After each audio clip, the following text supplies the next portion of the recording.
பாலைவனத்தில் தண்ணீர் தாகம் எடுத்தால் என்ன செய்வோம்? பூமிக்குள் தோண்டுவோம். ஆனால் தேவன் மோசேயை பார்த்து அந்த பாறையை அடி, தண்ணீர் வரும் என்று சொல்கிறார். கடினமான பாறையிலிருந்து தண்ணீர் வருமா?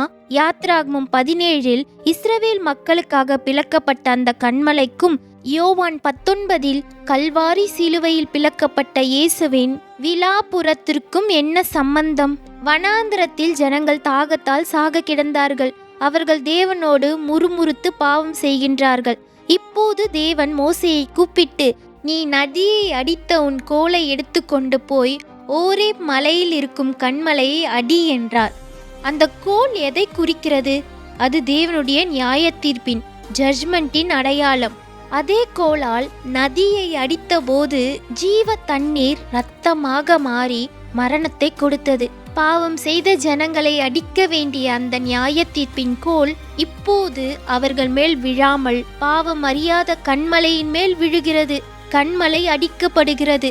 ஜனங்களுக்கு ஜீவ தண்ணீர் கிடைக்கிறது. பவுல் 1 கொரிந்தியர் 10:4 ஒரு மாபெரும் சத்தியத்தை உடைக்கிறார். அவர்கள் ஞான கன்மலையில் இருந்து குடித்தார்கள். அந்த கன்மலை கிறிஸ்துவே. கல்வாரியில் என்ன நடந்தது?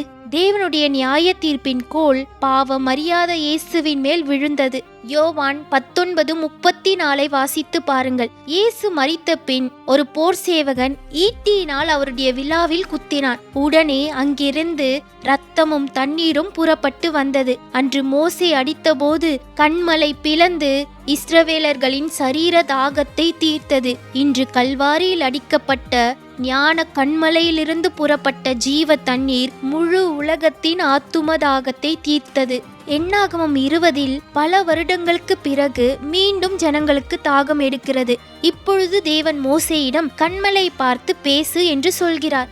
ஆனால் மோசே கோபத்தில் அந்த கன்மலையை 2 தடவை அடித்து விடுவார்.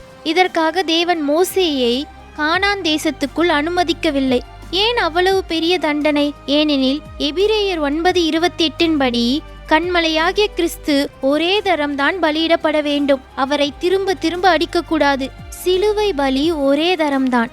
2வது முறை நாம் அவரிடம் பேசினால், ஜெபத்தில் பேசினாலே போதும், ஜீவ தண்ணீர் கிடைக்கும். மோசே கன்மலையை மீண்டும் அடித்ததின் மூலம் சிலுவையில் அந்த சத்திய அமைப்பையே உடைத்து விட்டார். அதனால்தான் தேவன் அவ்வளவு கோபப்பட்டார். பாலைவனத்தில் தாகம் தீர்த்த அதே கன்மலைதான் இன்று உங்களுக்காக நிற்கிறது.